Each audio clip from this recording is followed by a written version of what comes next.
Brought to you by WikiVidi.com. Ganges. The Ganges, also known as Ganga, is a transboundary river of Asia which flows through the nations of India and Bangladesh. The 2,525 km river rises in the eastern Himalayas in the Indian state of Uttarakhand, and flows south and east through the Gangetic plain of North India into Bangladesh, where it empties into the Bay of Bengal. It is the third largest river in the world by discharge. The Ganges is the most sacred river to Hindus. It is also a lifeline to millions of Indians who live along its course and depend on it for their daily needs.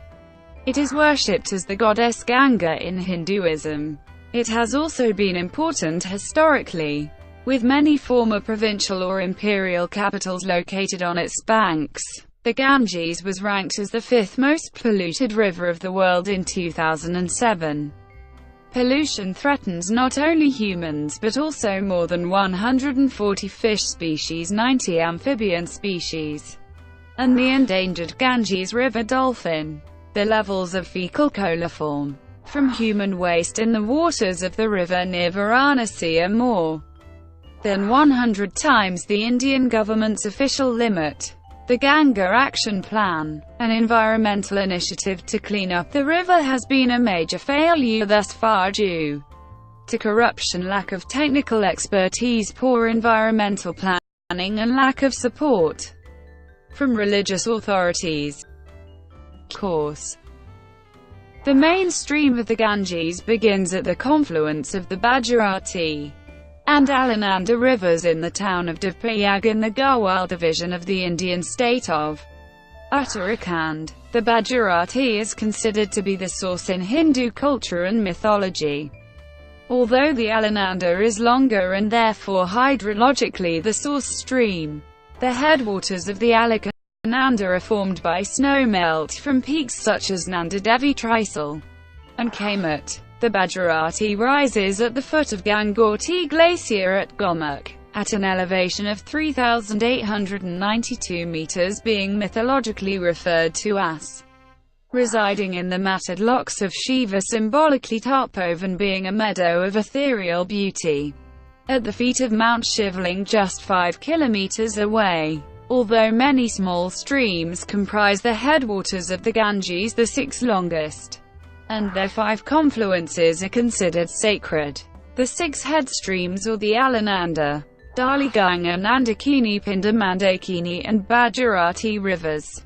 The 5 confluences, known as the Panchprayag, are all along the Alaknanda. They are in downstream order: Vishnu Prayag, where the Daliganga joins the Alaknanda; Nand Prayag, where the Nandakini joins Kaina Prayag, where the Pinda joins Rudra Prayag, where the Mandakini joins, and finally Devprayag, where the Bhagirathi joins the Alaknanda to form the Ganges River proper.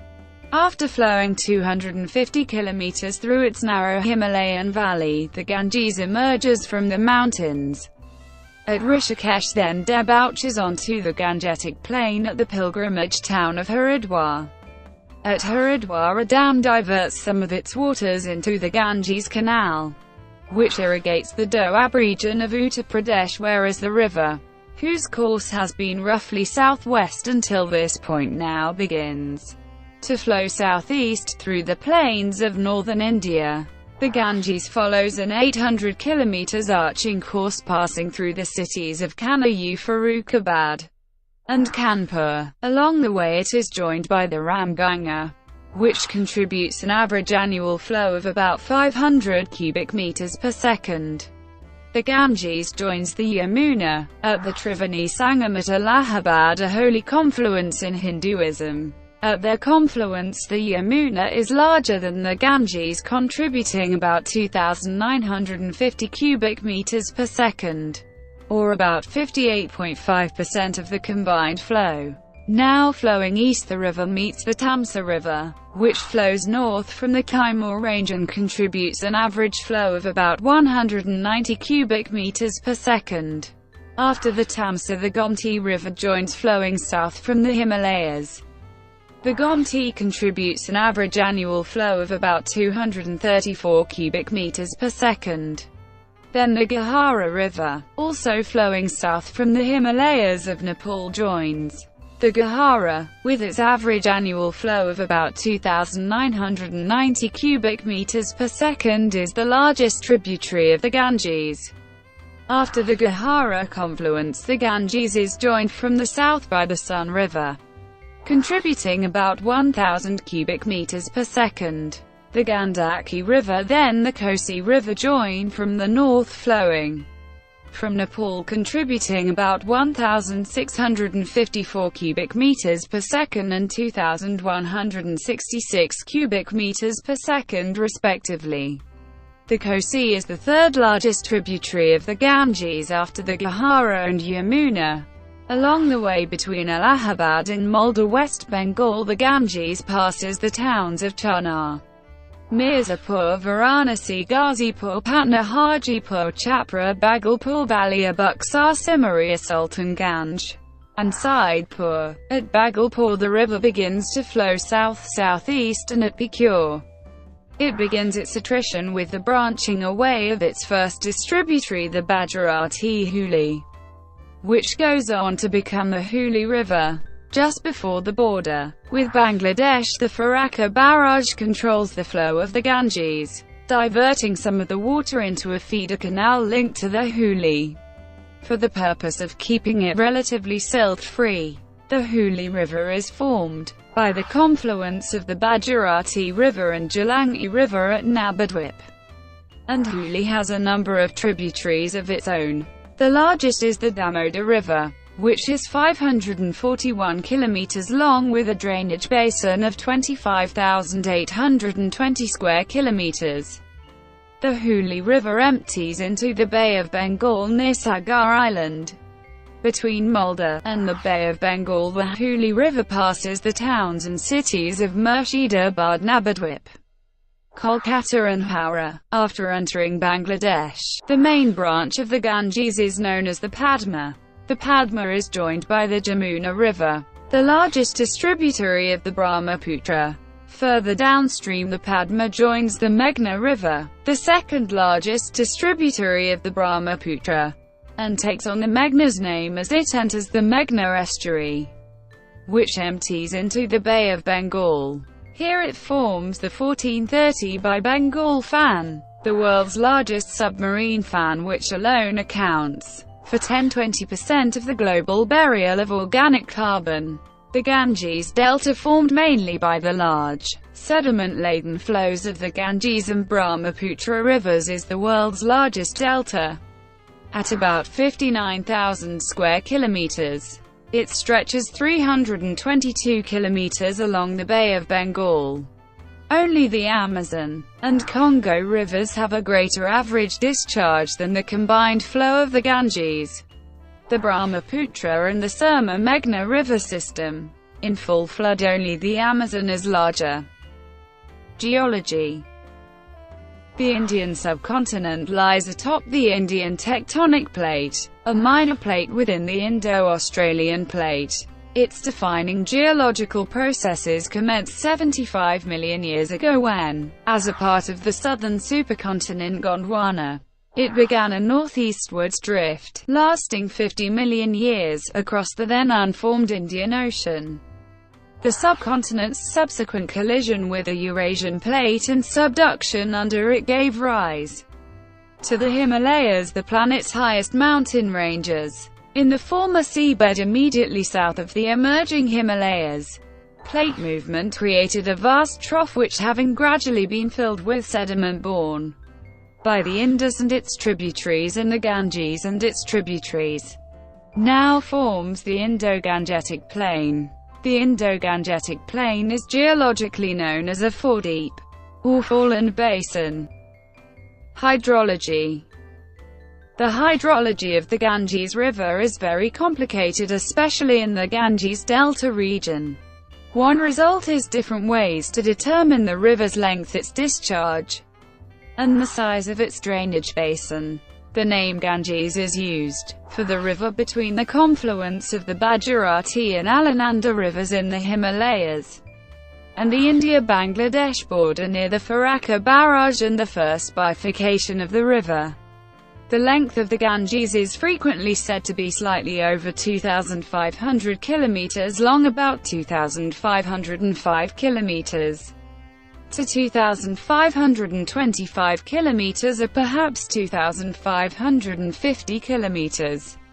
In these cases, the river's source is usually assumed to be the source of the Bhagirathi River Gangoti Glacier at Gomukh, and its mouth being the mouth of the Meghna River on the Bay of Bengal. Sometimes the source of the Ganges is considered to be at Haridwar, where its Himalayan headwater streams debouch onto the Gangetic plain. In some cases, the length of the Ganges is given for its Hooghly River distributary, which is longer than its main outlet via the Meghna River, resulting in a total length of about 2,620 kilometers. From the source of the Bhagirathi, 2,135 kilometers from Haridwar to the Hooghly's mouth. In other cases, the length is said to be about 2,240 kilometers from the source of the Bhagirathi to the Bangladesh border, where its name changes to Padma. For similar reasons, sources differ over the size of the river's drainage basin. The basin covers parts of 4 countries: India, Nepal, China and Bangladesh, 11 Indian states: Himachal Pradesh, Uttarakhand, Uttar Pradesh, Madhya Pradesh, Chhattisgarh, Bihar, Jharkhand, Punjab, Haryana, Rajasthan, West Bengal, and the Union Territory of Delhi. The Ganges Basin, including the delta but not the Brahmaputra or Meghna basins, is about 1,080,000 square kilometers, of which 861,000 square kilometers are in India, 140,000 square kilometers in Nepal, 46,000 square kilometers in Bangladesh, and 33,000 square kilometers in China. Sometimes the Ganges and Brahmaputra Meghna drainage basins are combined for a total of about 1,600,000 square kilometers, or 1,621,000 square kilometers. The combined Ganges-Brahmaputra Meghna basin drainage basin is spread across Bangladesh, Bhutan, India, Nepal and China. The Ganges basin ranges from the Himalaya and the Trans-Himalaya in the north to the northern slopes of the Vindhya Range in the south, from the eastern slopes of the Aravalli in the west to the Chota Nagpur Plateau, and the Sundarbans Delta in the east. A significant portion of the discharge from the Ganges comes from the Himalayan mountain system. Within the Himalaya, the Ganges basin spreads almost 1,200 kilometers from the Yamuna-Satluj divide along the Simla Ridge, forming the boundary with the Indus Basin in the west, to the Singalila Ridge along the Nepal-Sikkim border, forming the boundary with the Brahmaputra Basin in the east. This section of the Himalaya contains 9 of the 14 highest peaks in the world over 8,000 meters in height, including Mount Everest, which is the high point of the Ganges Basin. The other peaks, over 8,000 meters in the basin, are Kangchen, Jungalotsa, Makaluchoa, Wayu, Dhalakiri, Manaslau, Annapurna, and Shishapangma. The Himalayan portion of the basin includes the southeastern portion of the state of Himachal Pradesh, the entire state of Uttarakhand, the entire country of Nepal, and the extreme northwestern portion of the state of West Bengal. The discharge of the Ganges also differs by source. Frequently, discharge is described for the mouth of the Meghna River, thus combining the Ganges with the Brahmaputra and Meghna. This results in a total average annual discharge of about 38,000 cubic meters per second, or 42,470 cubic meters per second. In other cases, the average annual discharges of the Ganges, Brahmaputra and Meghna are given separately at about 16,650 cubic meters per second for the Ganges, about 19,820 cubic meters per second for the Brahmaputra, and about 5,100 cubic meters per second for the Meghna. The maximum peak discharge of the Ganges as recorded at Hardinge Bridge in Bangladesh, exceeded 70,000 cubic meters per second. The minimum recorded at the same place was about 180 cubic meters per second in 1997. The hydrologic cycle in the Ganges basin is governed by the southwest monsoon.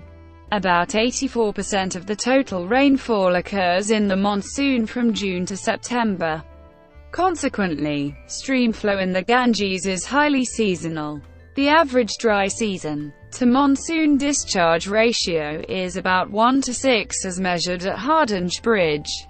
This strong seasonal variation underlies many problems of land and water resource development in the region. The seasonality of flow is so acute it can cause both drought and floods. Bangladesh in particular frequently experiences drought during the dry season and regularly suffers extreme floods during the monsoon. In the Ganges Delta, many large rivers come together, both merging and bifurcating in a complicated network of channels. The two largest rivers, the Ganges and Brahmaputra, both split into distributary channels, the largest of which merge with other large rivers before themselves joining.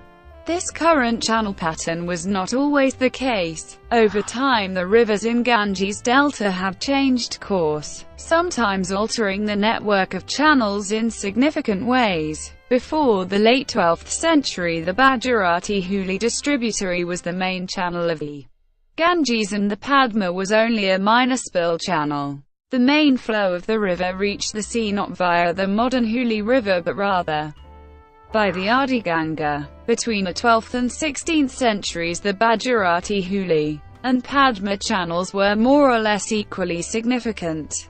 After the 16th century, the Padma grew to become the main channel of the Ganges. It is thought that the Bhagirathi-Hooghly became increasingly choked with silt, causing the main flow of the Ganges to shift to the southeast and the Padma River. By the end of the 18th century, the Padma had become the main distributary of the Ganges.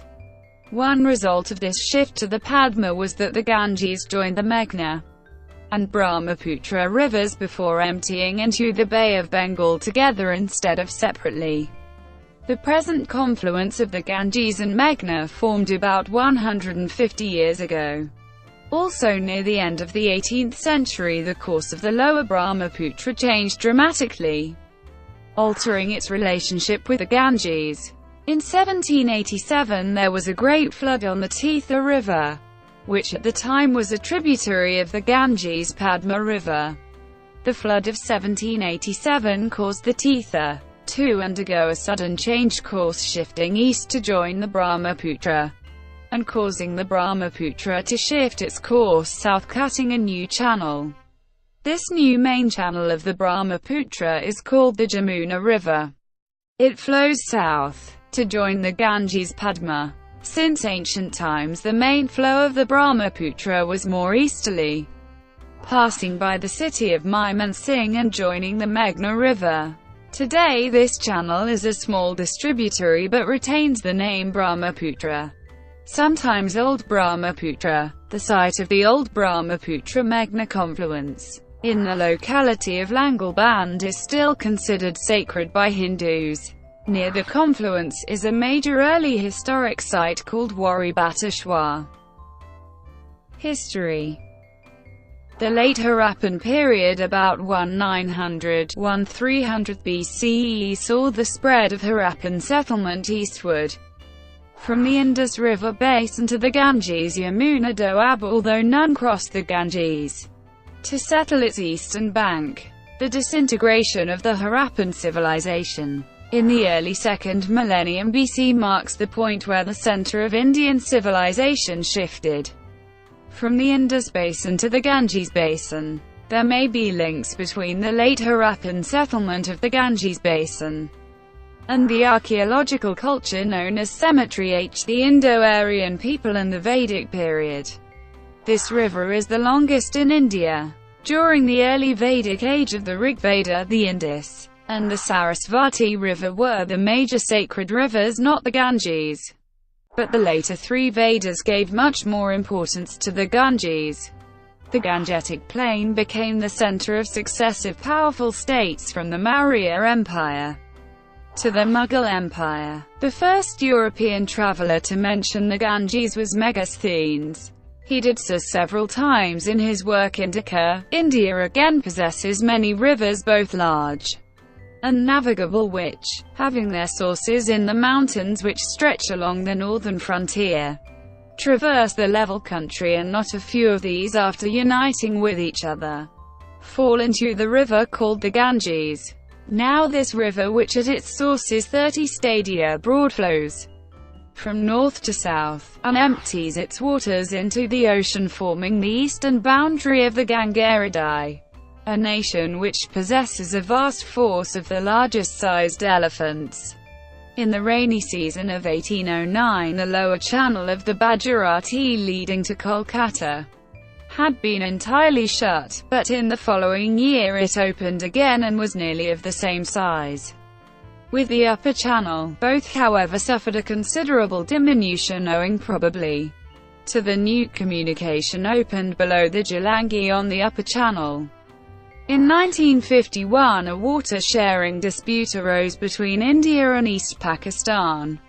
After India declared its intention to build the Farakka barrage, the original purpose of the barrage, which was completed in 1975, was to divert up to 1,100 cubic meters per second of water from the Ganges to the Bhagirathi Hooghly distributary in order to restore navigability at the port of Kolkata. It was assumed that, during the worst dry season, the Ganges flow would be around 1,400 to thus leaving 282 for the then East Pakistan. East Pakistan objected and a protracted dispute ensued. In 1996, a 30-year treaty was signed with Bangladesh. The terms of the agreement are complicated, but in essence they state that if the Ganges flow at Farakka was less than 2,000 cubic meters per second, then India and Bangladesh would each receive 50% of the water, with each receiving at least 1,000 cubic meters per second for alternating 10-day periods. However, within a year the flow at Farakka fell to levels far below the historic average, making it impossible to implement the guaranteed sharing of water. In March 1997, flow of the Ganges in Bangladesh dropped to its lowest ever, 180 cubic meters per second. Dry season flows returned to normal levels in the years following, but efforts were made to address the problem. One plan is for another barrage to be built in Bangladesh at Pangshal west of Dhaka. This barrage would help Bangladesh better utilize its share of the waters of the Ganges. Embodiment of sacredness.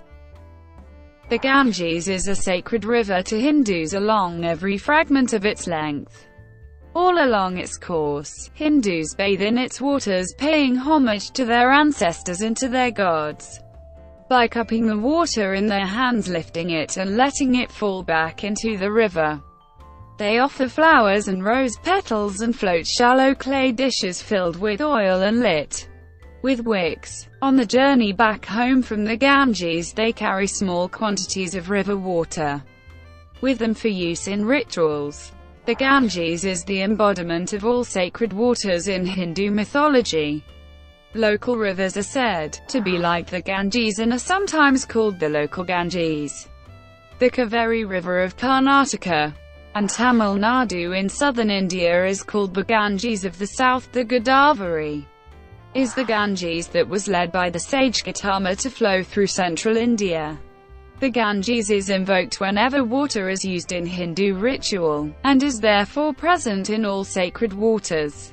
In spite of this, nothing is more stirring for a Hindu than a dip in the actual river, which is thought to remit sins, especially at one of the famous tirthas such as Gangoti, Haridwar, Prayag or Varanasi.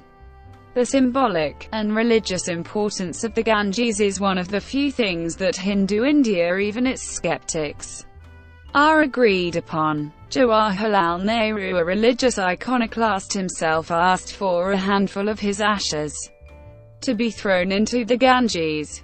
The Ganga, he wrote in his will, is the river of India, beloved of her people, round which are intertwined her racial memories, her hopes and fears, her songs of triumph, her victories and her defeats. She has been a symbol of India's age-long culture and civilization, ever-changing, ever-flowing, and yet ever the same. Ganga. Avatarana, a descent of the Ganges. In late May or early June every year, Hindus celebrate the Avatarana, a descent of the Ganges from heaven to earth. The day of the celebration, Ganga Dashahara, the Dashami of the waxing moon of the Hindu calendar month Jasthar, brings throngs of bathers to the banks of the river. A soak in the Ganges on this day is said to rid the bather of 10 sins, or alternatively 10 lifetimes of sins. Those who cannot journey to the river, however, can achieve the same results by bathing in any nearby body of water, which for the true believer in the Hindu tradition takes on all the attributes of the Ganges. The Avatarana is an old theme in Hinduism, with a number of different versions of the story. In the Vedic version, Indra, the lord of Svarga, slays the celestial serpent Vritra, releasing the celestial liquid, the soma, the nectar of the gods, which then plunges to the earth and waters it with sustenance. In the Vaishnava version of the myth, Indra has been replaced by his former helper Vishnu. The heavenly waters are now a river called Vishnupadi. As he completes his celebrated 3 strides of earth, sky, and heaven, Vishnu as Vamana stubs his toe on the vault of heaven, punches open a hole, and releases the Vishnupadi, which until now had been circling around the cosmic egg within. Flowing out of the vault, she plummets down to Indra's heaven, where she is received by Dhruva, the once steadfast worshipper of Vishnu, now fixed in the sky as the pole star. Next, she streams across the sky, forming the Milky Way, and arrives on the moon. She then flows down earthwards to Brahma's realm, a divine lotus atop Mount Meru, whose petals form the earthly continents. There the divine waters break up with one stream, the Alananda, flowing down one petal into Bharath Varsha as the Ganges. It is Shiva, however, among the major deities of the Hindu pantheon, who appears in the most widely known version of the Avatarana story, told and retold in the Ramayana, the Mahabharata, and several Puranas. The story begins with this aged Kapila, whose intense meditation has been disturbed by the 60,000 sons of King Sagara. Livid at being disturbed, Kapila sears them with his angry gaze, reduces them to ashes, and dispatches them to the netherworld. Only the waters of the Ganges, then in heaven, can bring the dead sons their salvation. A descendant of these sons, King Bhajaratha, anxious to restore his ancestors, undertakes rigorous penance, and is eventually granted the prize of Ganga's descent from heaven. However, since her turbulent force would also shatter the earth, Bhajaratha persuades Shiva in his abode on Mount Kailash to receive Ganga in the coils of his tangled hair and break her fall. Ganga descends, is tamed in Shiva's locks, and arrives in the Himalayas. She is then led, by the waiting Bhajaratha, down into the plains at Haridwar, across the plains first to the confluence with the Yamuna at Prayag, and then to Varanasi, and eventually to Gangasagar, where she meets the ocean, sinks to the netherworld, and saves the sons of Sagara. In honor of Bhagirath's pivotal role in the Avatarana, the source stream of the Ganges in the Himalayas is named Bhagirati. Redemption of the dead. Since Ganga had descended from heaven to earth, she is also the vehicle of ascent from earth to heaven. As the Trilokapadagamini of the Hindu tradition, she flows in heaven, earth, and the netherworld, and consequently is a titha, a crossing point of all beings, the living as well as the dead. It is for this reason that the story of the Avatarana is told at Shraddha ceremonies for the deceased in Hinduism, and Ganges water is used in Vedic rituals after death. Among all hymns devoted to the Ganges, there are none more popular than the ones expressing the worshipper's wish to breathe his last surrounded by her waters. The Gangashtakam expresses this longing fervently: O Mother, necklace adorning the worlds, banner rising to heaven, I ask that I may leave this body on your banks, drinking your water, rolling in your waves, remembering your name, bestowing my gaze upon you. No place along her banks is more longed for at the moment of death by Hindus than Varanasi, the great cremation ground in Mahashamshana. Those who are lucky enough to die in Varanasi are cremated on the banks of the Ganges and are granted instant salvation. If the death has occurred elsewhere, salvation can be achieved by immersing the ashes in the Ganges. If the ashes have been immersed in another body of water, a relative can still gain salvation for the deceased by journeying to the Ganges if possible during the lunar fortnight of the ancestors in the Hindu calendar month of Ashwin, and performing the Shraddha rites. Hindus also perform Pinda Pradana, a rite for the dead, in which balls of rice and sesame seed are offered to the Ganges while the names of the deceased relatives are recited. Every sesame seed and every ball thus offered, according to one story, assures 1,000 years of heavenly salvation for each relative. Indeed, the Ganges is so important in the rituals after death that the Mahabharata, in one of its popular slokas, says if only bone of a person should touch the water of the Ganges, that person shall dwell honored in heaven. As if to illustrate this truism, the Kashi Kanda of the Skanda Purana recounts the remarkable story of Vahika, a profligate and unrepentant sinner who is killed by a tiger in the forest. His soul arrives before Yama, the Lord of Death, to be judged for the hereafter. Having no compensating virtue, Vahika's soul is at once dispatched to hell. While this is happening, his body on earth, however, is being picked at by vultures, one of whom flies away with a foot bone. Another bird comes after the vulture, and in fighting him off, the vulture accidentally drops the bone into the Ganges below. Blessed by this happenstance, Vahika on his way to hell is rescued by a celestial chariot which takes him instead to heaven. The Purifying Ganges. Hindus consider the waters of the Ganges to be both pure and purifying. Nothing reclaims order from disorder more than the waters of the Ganges. Moving water as in a river is considered purifying in Hindu culture because it is thought to both absorb impurities and take them away. The swiftly moving Ganges, especially in its upper reaches where a bather has to grasp an anchored chain in order to not be carried away, is considered especially purifying. What the Ganges removes, however, is not necessarily physical dirt but symbolic dirt. It wipes away the sins of the bather, not just of the present but of a lifetime.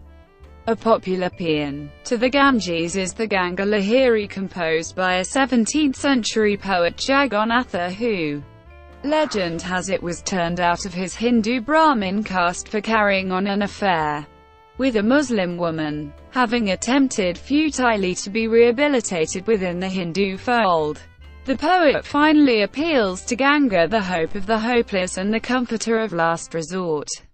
Along with his beloved, Jagannatha sits at the top of the flight of steps leading to the water at the famous Panchganga Ghat in Varanasi.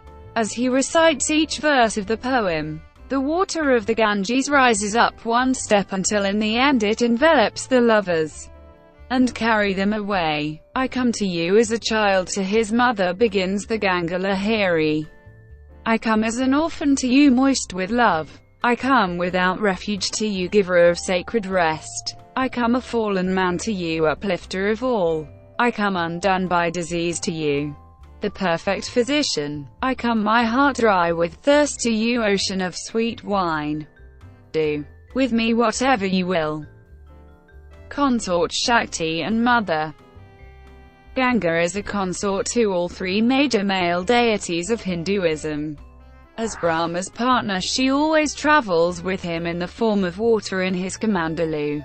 She is also Vishnu's consort. Not only does she emanate from his foot as Vishnupadi in the Avatarana story, but he is also with Sarasvati and Lakshmi, one of his co-wives.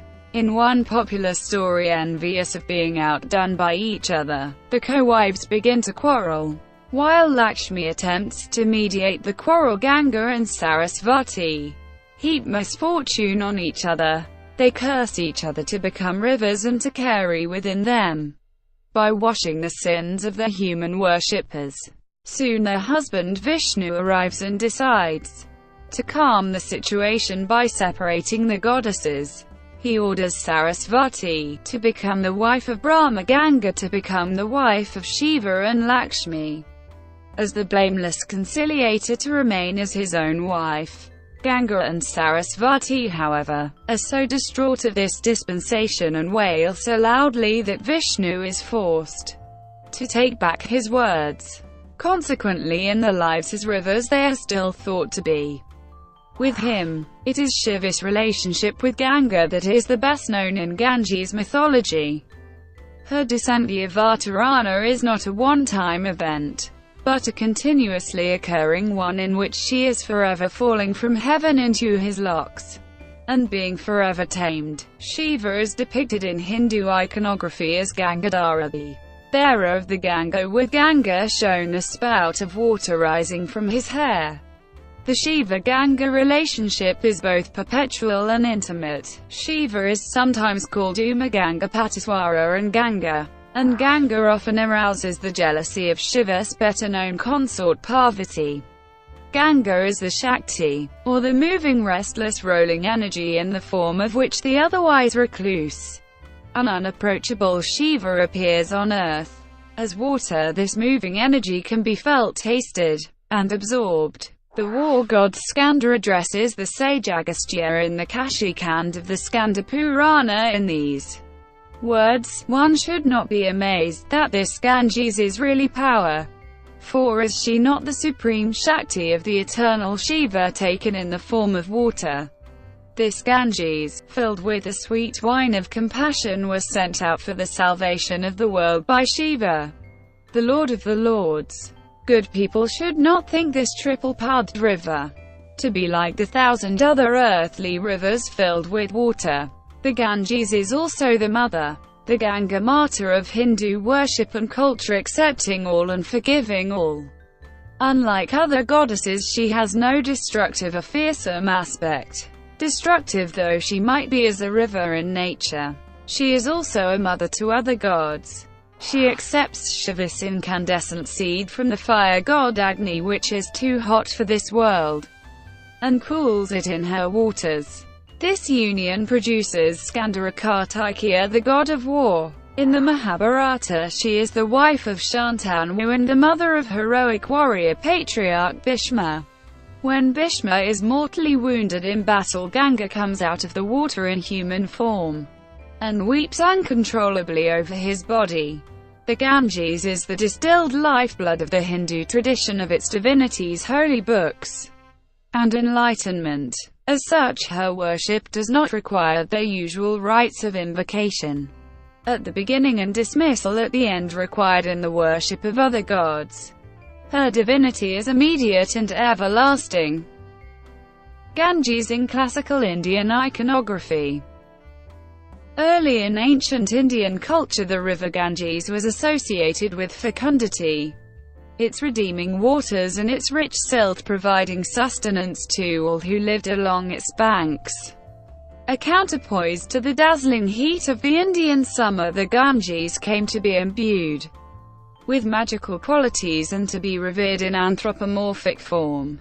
By the 5th century CE, an elaborate mythology surrounded the Ganges, now a goddess in her own right and a symbol for all rivers of India. Hindu temples all over India had statues and reliefs of the goddess carved at their entrances, symbolically washing the sins of arriving worshippers and guarding the gods within.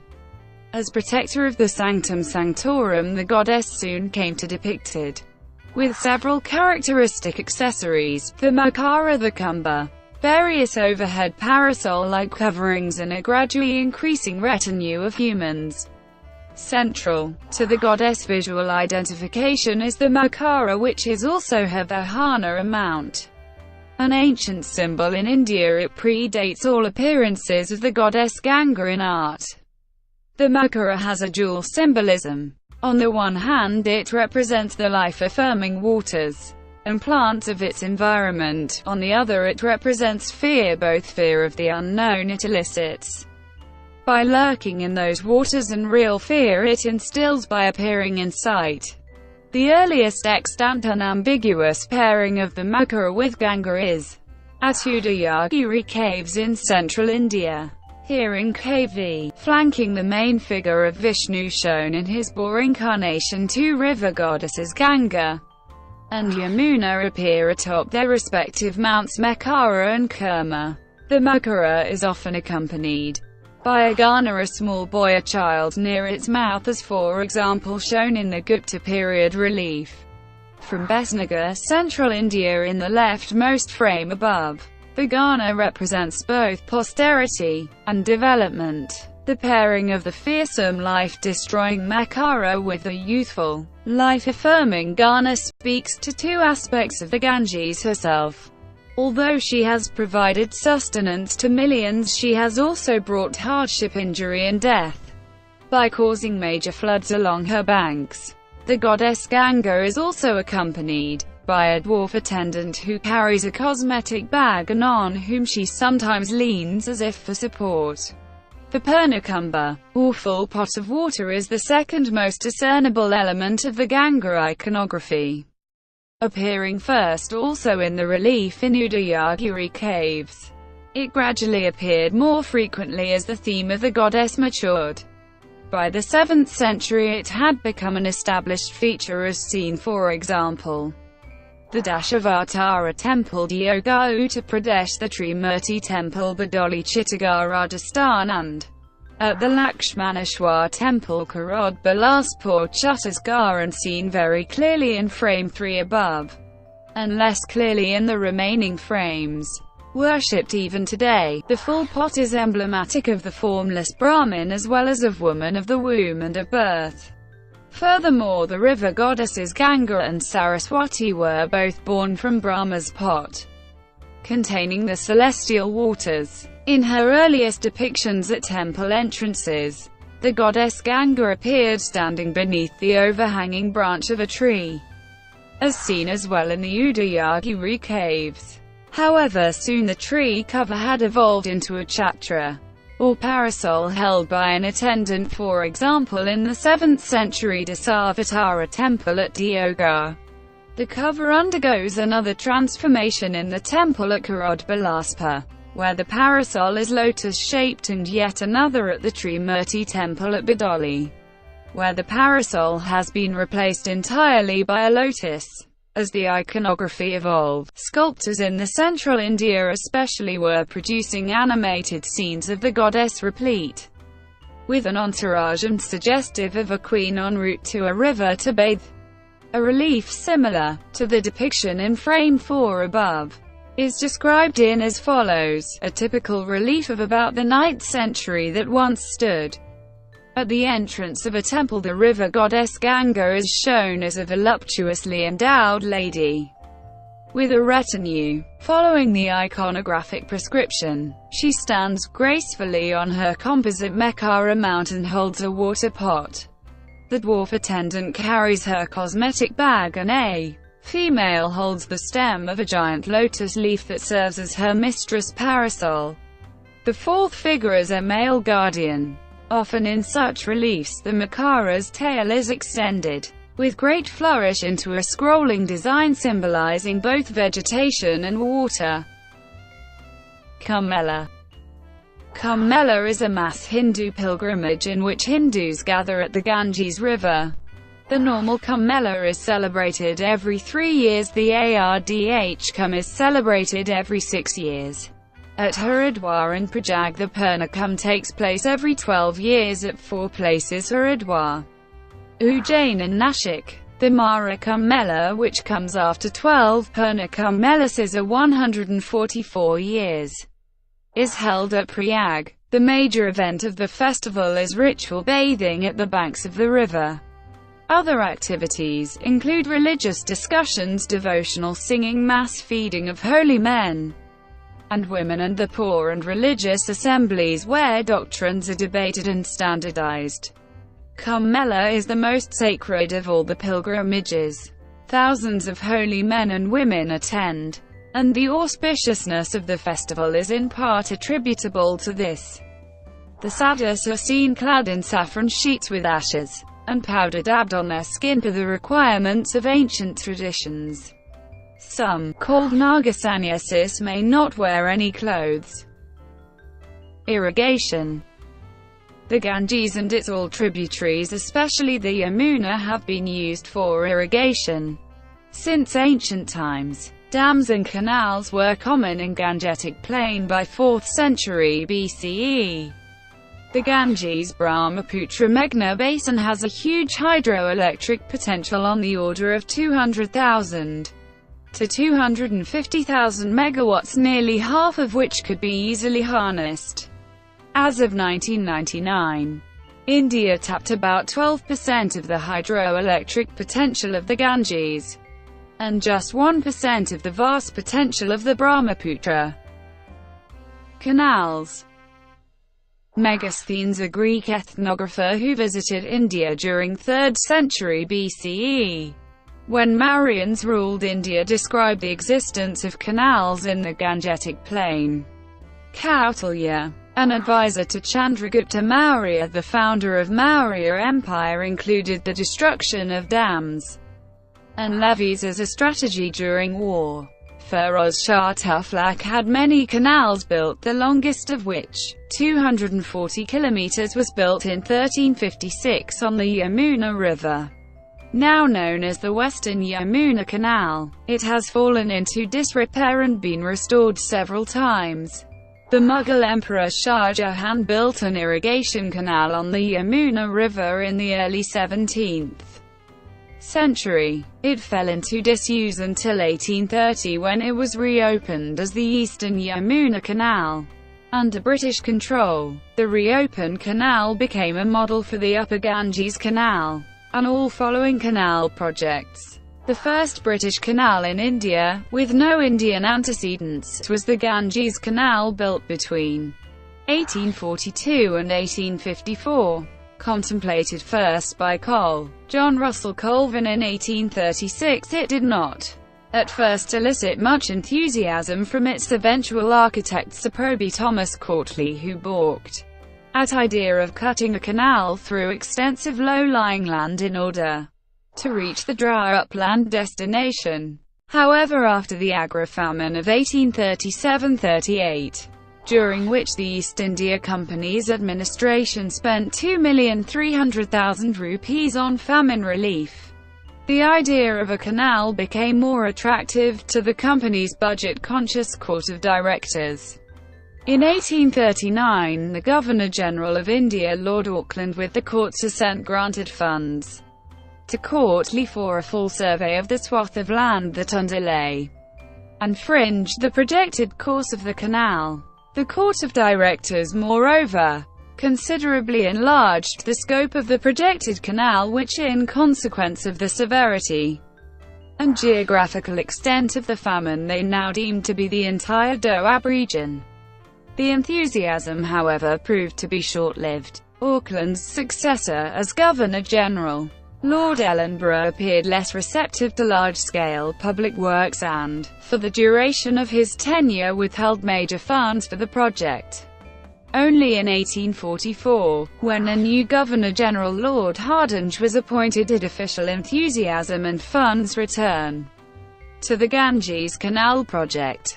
Although the intervening impasse had seemingly affected Courtly's health and required him to return to Britain in 1845 for recuperation, his European sojourn gave him an opportunity to study contemporary hydraulic works in the United Kingdom and Italy. By the time of his return, To India, even more supportive men were at the helm both in the northwestern provinces, with James Thomason as Lieutenant Governor, and in British India with Lord Dalhousie as Governor-General. Canal construction under Courtly's supervision now went into full swing.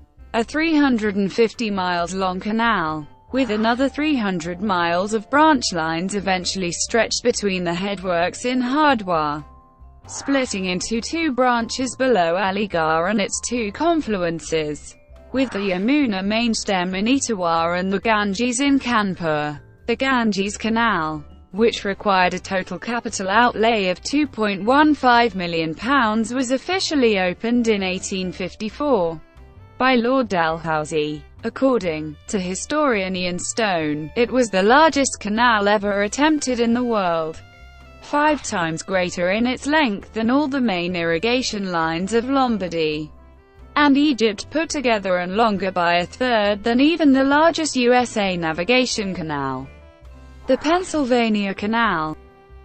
Dams and barrages. A major barrage at Farakka was opened on the 21st of April 1975. It is located close to the point where the main flow of the river enters Bangladesh, and the tributary Hooghly continues in West Bengal past Kolkata. This barrage, which feeds the Hooghly branch of the river by a 26 miles long feeder canal, and its water flow management, has been a long-lingering source of dispute with Bangladesh. Indo-Bangladesh Ganges Water Treaty signed in December 1996 addressed some of the water-sharing issues between India and Bangladesh. Terry Dam was constructed on Bhagirathi River, tributary of the Ganges. It is located 1.5 kilometers downstream of Ganesh Prayag, the place where Telangana meets Bhagirathi. Bhagirathi is called Ganges after Prayag. Construction of the dam in an earthquake-prone area was controversial. Bansagar Dam was built on the Sun River, a tributary of the Ganges, for both irrigation and hydroelectric power generation. Economy.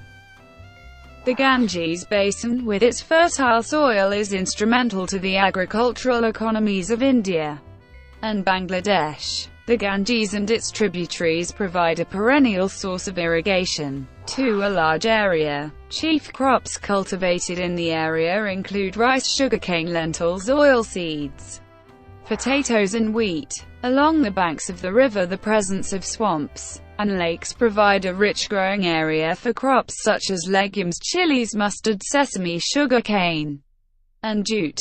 There are also many fishing opportunities along the river, though it remains highly polluted. Also, the major industrial towns of Unnao, Kanpur, situated on the banks of the river with a predominance of tanning industries, add to the pollution.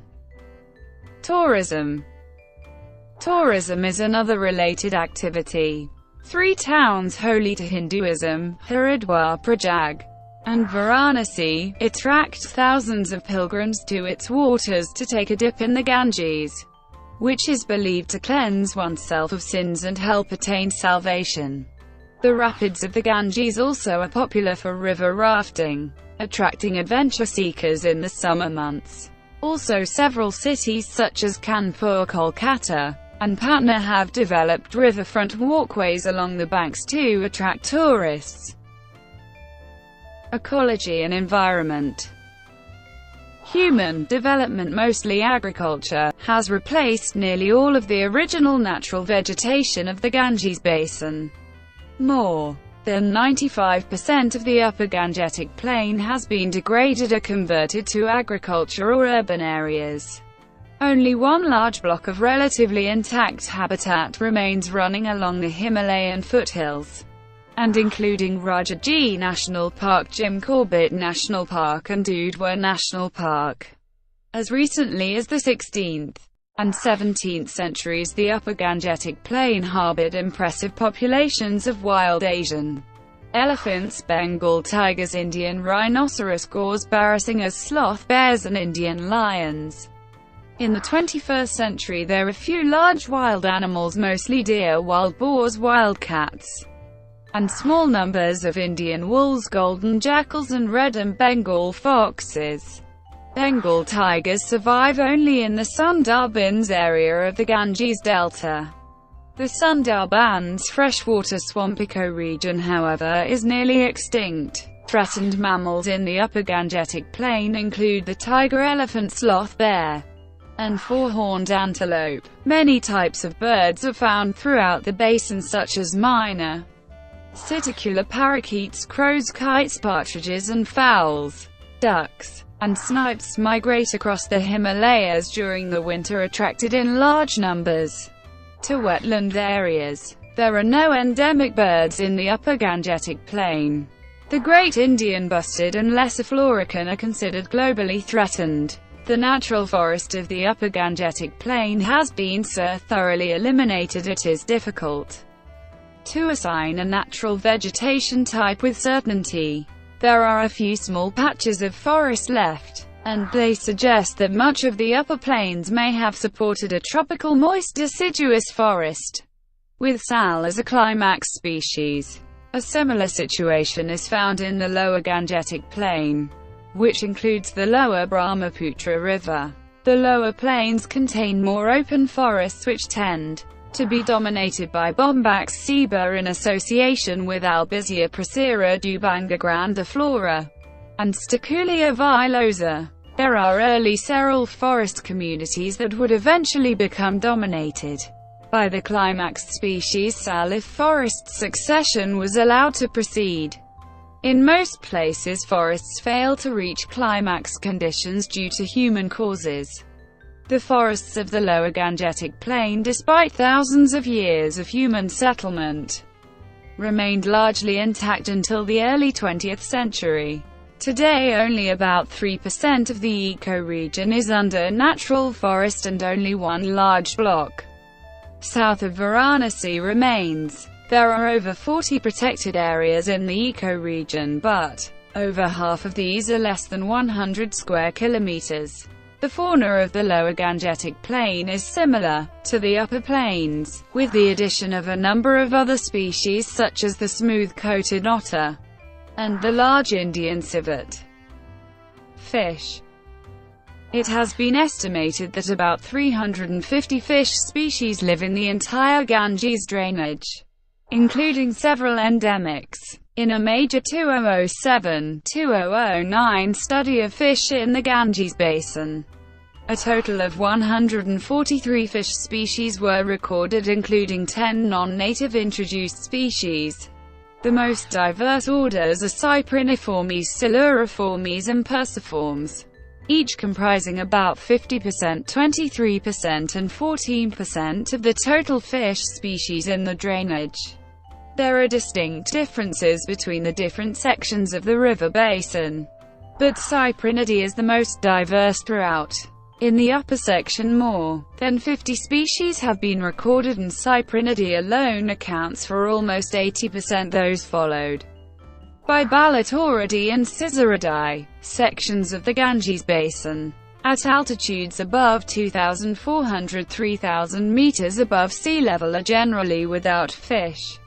Typical genera approaching this altitude are Schizothorax, Taurbarelius nemacalis, and Glyptothorax. About 100 species have been recorded from the middle section of the basin, and more than 55% of these are in family Cyprinidae, followed by Shilbioidae and Clupioidae. The lower section includes major floodplains and is home to almost 100 species. About 46% of these are in the family Cyprinidae, followed by Shilbioidae and Bagridae. The Ganges basin supports major fisheries, but these have declined in recent decades. In the Allahabad region, in the middle section of the basin, catches of carp fell from 424.91 metric tons in 1961–1968 to 38.58 metric tons in 2001–2006, and catches of catfish fell from 201.35 metric tons in 1961–1968 to 40.56 metric tons in 2001–2006. In the Patna region in the lower section of the basin, catches of carp fell from 383.2 metric tons to 118, and catfish from 373.8 metric tons to 194.48. Some of the fish commonly caught in fisheries include catla, golden marsit or marsit rohu, walking catfish, pangas catfish, goonch catfish, snakeheads, bronze featherback and milkfish. The Ganges basin is home to about 30 fish species that are listed as threatened, with the primary issues being overfishing, pollution, water abstraction, siltation, and invasive species. Among the threatened species is the critically endangered Ganges shark. Several fish species migrate between different sections of the river, but these movements may be prevented by the building of dams. Crocodilians and turtles. The main sections of the Ganges River are home to the gharial and mugger crocodile, and the delta is home to the saltwater crocodile. Among the numerous aquatic and semi-aquatic turtles in the Ganges basin are the northern river terrapin, three-striped roof turtle, red-crowned roof turtle, black pond turtle, Brahmani river turtle, Indian black turtle, Indian-eyed turtle, brown roof turtle, Indian roof turtle, Indian tent turtle, Indian flap-shell turtle, Indian narrow-headed soft-shell turtle, Indian soft-shell turtle, Indian peacock soft-shell turtle, and Cantor's giant soft-shell turtle. Most of these are seriously threatened. Ganges River dolphin. The river's most famed fauna is the freshwater dolphin Platanista gangetica gangetica. The Ganges River dolphin recently declared India's national aquatic animal. This dolphin used to exist in large schools near two urban centers in both the Ganges and Brahmaputra rivers, but is now seriously threatened by pollution and dam construction. Their numbers have now dwindled to a quarter of their numbers of 15 years before, and they have become extinct in the Ganga's main tributaries. A recent survey by the World Wildlife Fund found only 3,000 left in the water catchment of both river systems. The Ganges River dolphin is one of only 5 true freshwater dolphins in the world. The other 4 are the Baiji of the Yangtze River in China, now likely extinct, the Indus River dolphin of the Indus River in Pakistan, the Amazon River dolphin of the Amazon River in South America, and the Araguayan River dolphin of the Araguaia-Tocantins Basin in Brazil. There are several marine dolphins whose ranges include some freshwater habitats, but these 5 are the only dolphins who live only in freshwater rivers and lakes. Effects of climate change. The Tibetan Plateau contains the world's 3rd largest store of ice. Qin Dehi, the former head of the China Meteorological Administration, said that the recent fast pace of melting and warmer temperatures will be good for agriculture and tourism in the short term, but issued a strong warning. In 2007, the Intergovernmental Panel on Climate Change, in its 4th report, stated that the Himalayan glaciers which feed the river were at risk of melting by 2035. The IPCC has now withdrawn that prediction, as the original source admitted that it was speculative, and the cited source was not a peer-reviewed finding. In its statement, the IPCC stands by its general findings relating to the Himalayan glaciers being at risk from global warming, pollution and environmental concerns. The Ganges suffers from extreme pollution levels caused by the 400 million people who live close to the river. Sewage from many cities along the rivers cause industrial waste, and religious offerings wrapped in non-degradable plastics add large amounts of pollutants to the river as it flows through densely populated areas. The problem is exacerbated by the fact that many poorer people rely on the river on a daily basis for bathing, washing, and cooking. The World Bank estimates that the health costs of water pollution in India equal 3% of India's GDP. It has also been suggested that 80% of all illnesses in India and 1/3 of deaths can be attributed to waterborne diseases. Varanasi, a city of 1 million people that many pilgrims visit to take a holy dip in the Ganges, releases around 200 million liters of untreated human sewage into the river each day, leading to large concentrations of fecal coliform bacteria. According to official standards, water safe for bathing should not contain more than 500 fecal coliforms per 100 milliliters. Yet upstream of Varanasi Ghats, the river water already contains 120 times as much, 60,000 fecal coliform bacteria per 100 milliliters. After the cremation of the deceased at Varanasi Ghats, the bones and ashes are thrown into the Ganges. However, in the past, thousands of uncremated bodies were thrown into the Ganges during cholera epidemics, spreading the disease. Even today, holy men, pregnant women, people with leprosy, chickenpox, people who had been bitten by snakes, people who had committed suicide, the poor, and children under 5 are not cremated at the Ghats but are floated free to decompose in the waters. In addition, those who cannot afford the large amount of wood needed to incinerate the entire body leave behind a lot of half-burned body parts. After passing through Varanasi and receiving 32 streams of raw sewage from the city, the concentration of fecal coliforms in the river's waters rises from 60,000 to 1.5 million, with observed peak values of 100 million per 100 milliliters. Drinking and bathing in its waters therefore carries a high risk of infection.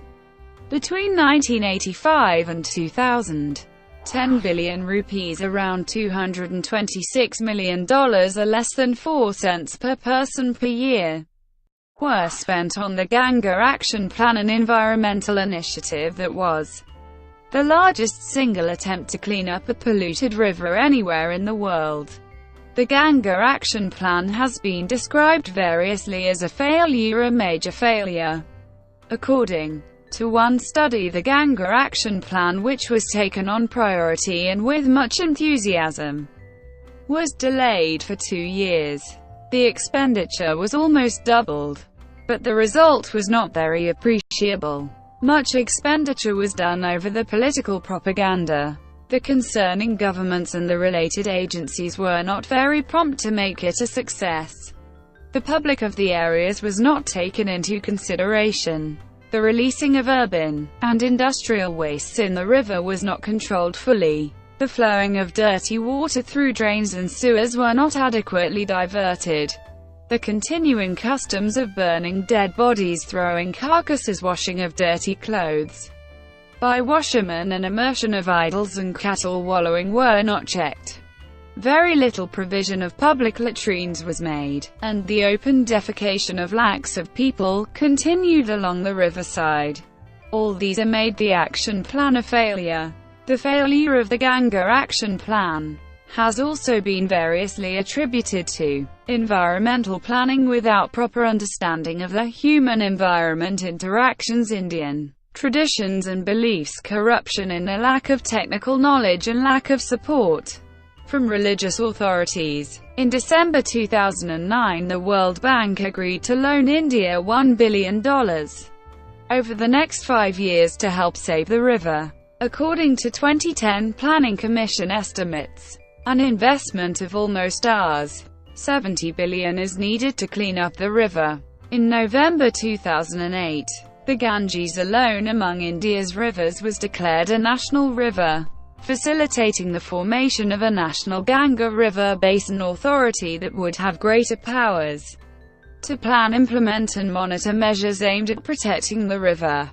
In July 2014, the Government of India announced an integrated Ganges development project titled Namami Ganga, and allocated 2,037 crore for this purpose. In March 2017, the High Court of Uttarakhand declared the Ganges River a legal person. in a move that, according to one newspaper, could help in efforts to clean the pollution-choked rivers. The ruling has been commented on in Indian newspapers to be hard to enforce, that experts do not anticipate immediate benefits, that the ruling is hardly game-changing, that experts believe any follow-up action is unlikely, and that the judgment is deficient, to the extent it acted without hearing others who have stakes in the matter.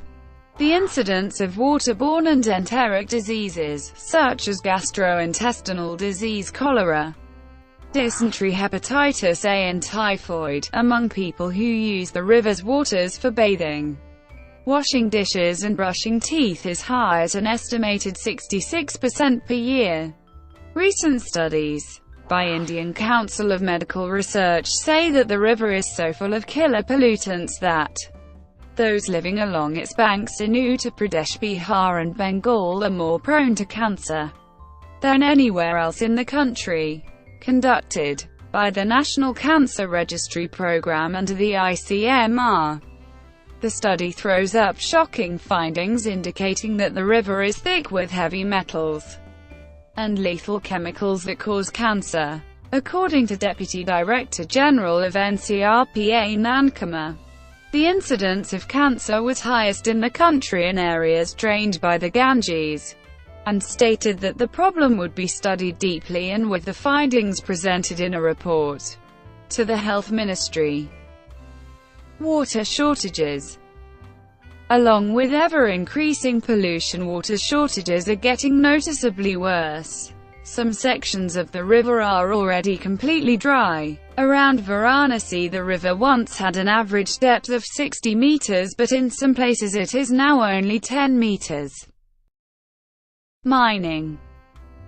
Illegal mining in the Ganges riverbed for stones and sand for construction work has been a long problem in Haridwar district, Uttarakhand, where it touches the plains for the first time.